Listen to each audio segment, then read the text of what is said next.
baik, jangan sampai di luar-luar. Tapi jenenge anak ini apalagi terpengaruh dengan perkara-perkara keburukan itu tadi, maka ketika dilarang seperti disuruh malah. Jadi dieleke malah kayak dikon. Ada saya kita besok malam dulu dari mengenai nama kepada Siti itu tadi saya dokternya saya ngomongkan. Ya terus setelah itu Mas kan jalan jadi marketing tadi ya. Berarti gabungnya sama teman anak-anak PAN atau komunitas-komunitas? Macam-macam komunitas saya pasti nongkrong di situ.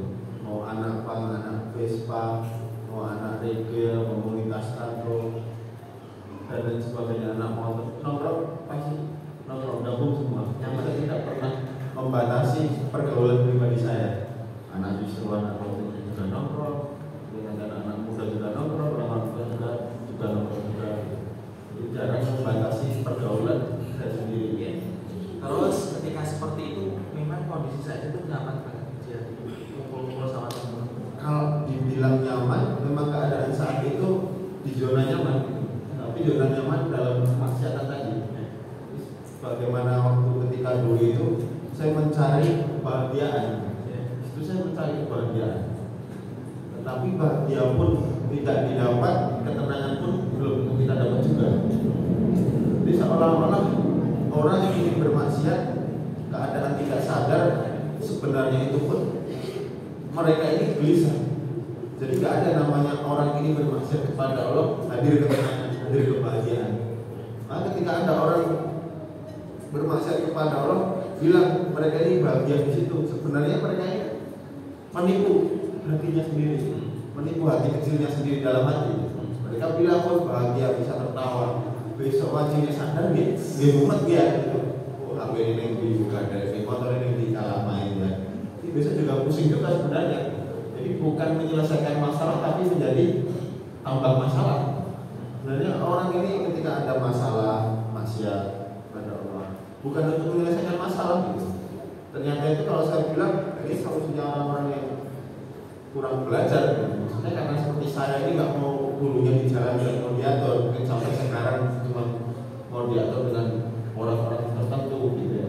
Jadi pemikiran dulu itu ketika apa yang saya lakukan ini membuat saya senang, maka saya akan bahagia. Tetapi setelah saya melakukan sesuatu, melakukan kemaksiatan itu pun kebahagiaan tidak datang juga. Setelah besoknya sadar, pusing lagi, mikir lagi, masalah datang lagi. Jadi bukan untuk menyelesaikan masalah, tetapi malah menambah masalah. Jadi di situ sebenarnya ketika jenengan terjun ke jalan itu apa karena ada problem dari keluarga atau memang aku loh cari jalan atau gimana? Kalau ketika itu dibilang problem keluarga, bapak ibu di rumah semua dan tidak ada masalah keluarga. Jadi memang di dalam masalah itu pengennya bebas aja gitu. Pengennya bebas, nggak mau diatur, mau main sana sini, nggak pulang. Ya itu terserah saya. Ketemunya malah orang Ketemunya satu spesies juga. tanpa ekor. Anu Mas, ini kan tato, kalau tato di tangan kan biasa ya. Sakit ya, sakit tetap sakit ya. Sakit, pedes, ya macam-macam, nyeri, nano. Terus kalau yang di mata sebelah kiri? Kalau di mata sebelah kiri rasanya luar biasa. Kenapa kok jalan pengen tato mata? Penasaran saja, penasaran dengan rasanya gimana sih rasanya ditato di bola mata. Paling kalau ditato di kulit rasanya gitu-gitu aja.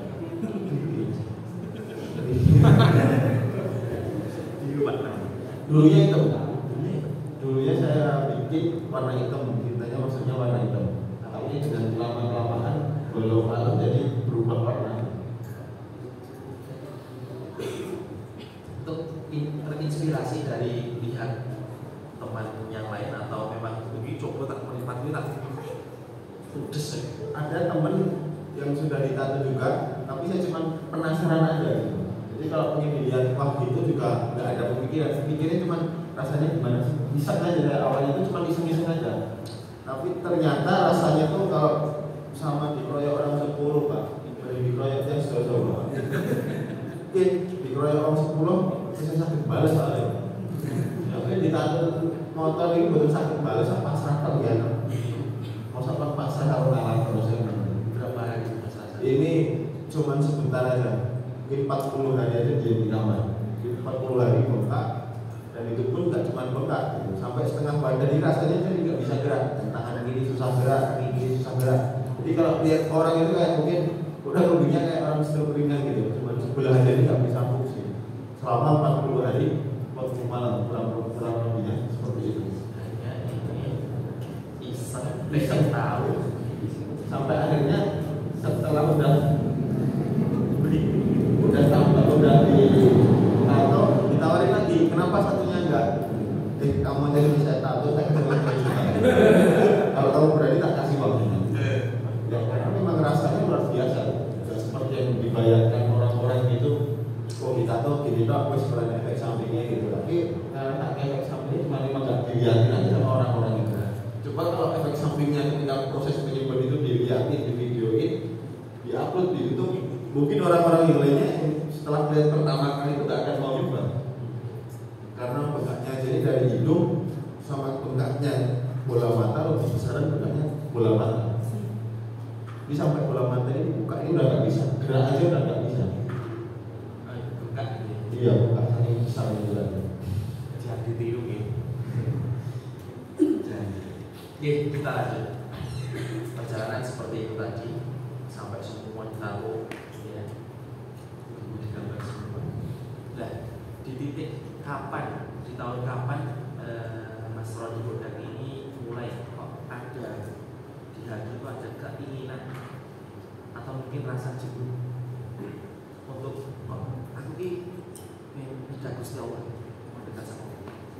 Dan ketika saat itu keadaan kita kacau, kehidupan sudah chaos, semakin nggak karuan, nggak bisa dibilang wilayahnya manusia, sudah nggak bisa dibilang karena memang jauh dari tertib-tertib manusia, jauh dari tertib-tertib Allah. Dan ketika itu pun di suatu ketika itu orang tua di Jakarta, bapak udah almarhum, ketika bapak almarhum dibawa pulang ke Solo di makam haji, saat itu pun saya masih dalam keadaan masih. Setelah ibu balik ke Jakarta ya udah melanjutin aja. Jadi ketika bapak sudah nggak ada, biasa aja. Ya ketika itu pun punya rasa kehilangan gitu, getun apa kita kecewa gitu pun ada. Ya. Tapi mau kecewa apa lagi, namanya orang udah mati udah nggak bisa kembali lagi. Jadi mungkin mikirnya cuma itu aja, juga dibikin biasa-biasa aja ya. Dan sampai akhirnya di suatu ketika itu beberapa bulan setelah almarhum bapak, ibu di Jakarta telepon sama saya, Mas Roni pengen pulang ke Solo. Ibu pengen pulang ke Solo, pengen ketemu Mas Roni lagi, lihat Mas Roni ngaji, lihat Mas Roni sholat lagi ke masjid lagi. Mintanya cuma simpel aja, minta sholat sama ngaji. Berarti dulu itu waktu masih di Solo itu sering ngerti Mas Roni waktu sekolah dulu ke masjid itu. Iya. Nah, ketika ada di Jakarta, ibu sama Pak di Jakarta buat periksa, periksa di Jakarta di Solo. Dan sampai akhirnya di saat itu pun saya bilang, oh ya Bu, Bismillah, nanti saya ke masjid lagi. Dan di saat itu ternyata sebelum berangkat ke majelis atau di suatu tempat, berangkat di Sarjubari Society di Pondok Pesantren Nurul Islam Surakarta. Nah, sebelum datang dan di situ memang sudah jauh-jauh hari, mungkin bisa dikatakan bertahun-tahun saya didatangi. Kalau bahasanya dari silaturahmi, ada saudara saya datang, Mas Roni, ayo saya ajakin silaturahmi. Dan keadaan itu pun saya belum mau. Jadi ada orang yang datang itu ngajakin ngaji, ngajakin bahasanya ngajakin pengajian lah ya. Tapi saya belum mau karena ketika di saat itu yang saya lihat itu dari penampilannya dulu. Lihat orang pakai jenggot panjang, pakai taliban, pakai cingkrang. Wah, ini bodoh. Wah, dari ibu bari. Dan sampai akhirnya pun saya melihat seperti itu risih, Pak. Jujur di saat melihat orang pakai jenggot, orang pakai peci, orang pakai celana cingkrang, pakai gamis itu, saya mikirnya ini, orang sok suci ya, oh gitu malah. Orang sok suci ya, dalam hati soal sok suci gitu kan, dalam pikiran aja. Tapi ketika orang datang, udah datang 2 kali, 3 kali, malah jadi kemaksiatan itu jadi tameng untuk menolak ajakan mereka gitu. Ketika saya mau diajak, ya aduh saya bau naga gitu. Wah, mau diajak Pak udah sangat yang Pak mendiranya gitu.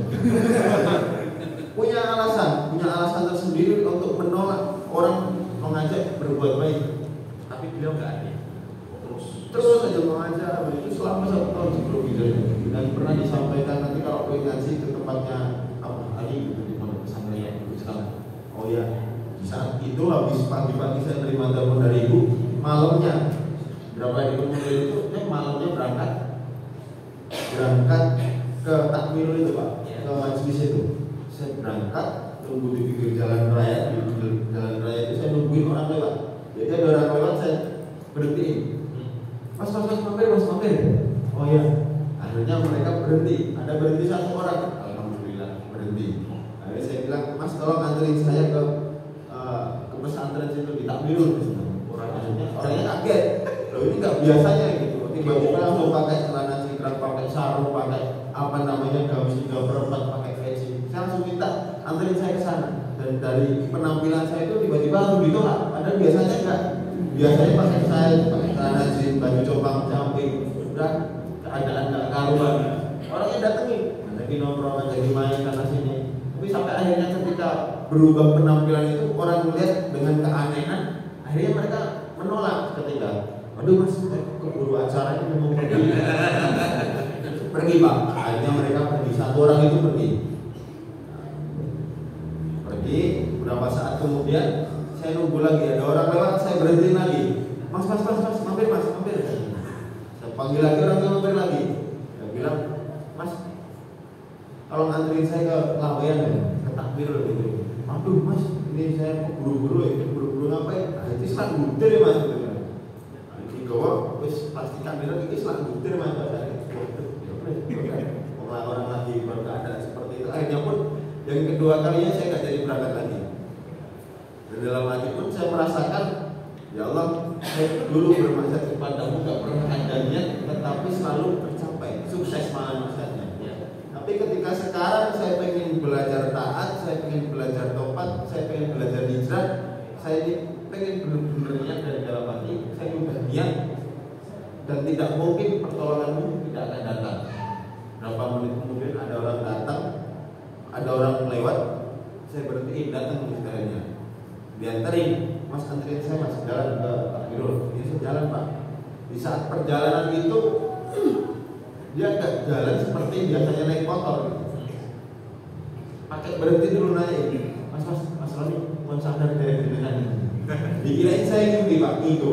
Nah, saya bilang, udah anterin saja saya ke Laweyan ke Takmirul. Jalan berapa menit kemudian lalu nanya lagi, Mas Roni ini sadar toh?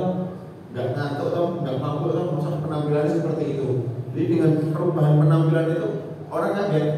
Berarti waktu itu langsung perubahan itu langsung apa ya? Langsung balik langsung. Iya, dengan penampilan langsung berubah. Yang dulu awalnya jadi nggak pakai celana panjang dulu, pakai topi langsung aja. Jadi pakai gamis itu, gamis dibelinya 3 tahun yang lalu saya gantungin, saya pegang itu sampai berdebu Pak.